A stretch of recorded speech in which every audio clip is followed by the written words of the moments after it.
সেই পেসমেকারে তিনি এখন যথেষ্ট সুস্থ আছেন বলে আমি খবর পেয়েছি। তিনি সুচিকিৎসা পাচ্ছেন না, ভারসাম্য ঠিক নাই বলেই তারা এসব কথা বলছে। বিএনপি নেত্রী খালেদা জিয়া যেই চিকিৎসার প্রয়োজন, তিনি যে হাসপাতালে আছেন সেই হাসপাতাল থেকে সেটা পাচ্ছেন বলেই কিন্তু এখন পর্যন্ত তিনি সুস্থ আছেন। তার যেই সব অসুখ আছে সেগুলি কয়েকটা আছে যেগুলি সারার মতো না, এবং সেটাকে ট্রিটমেন্ট করে সেটাকে কমিয়ে রাখতে হবে, সেই জন্য তাকে সেটা করা হচ্ছে।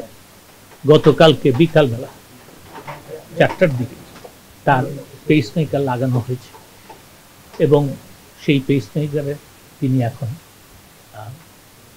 যথেষ্ট সুস্থ আছেন বলে আমি খবর পেয়েছি।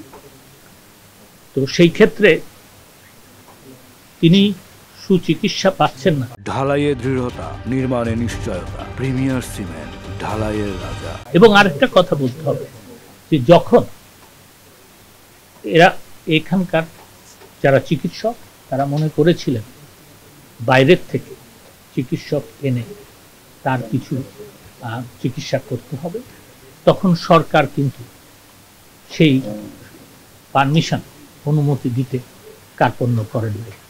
আমি তখনও সঙ্গে সঙ্গে অনুমতি দিয়েছি।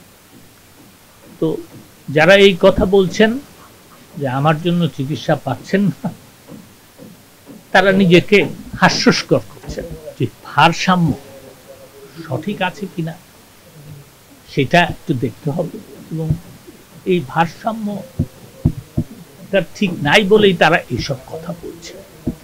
আমার প্রতি তারা যদি এই প্রেস কনফারেন্স করে তাদের রাগ উষ্মা প্রকাশ করতে চান, তাদের সেটা বাংলাদেশের স্বাধীনতা আছে, সব কিছু তারা করতে পারে।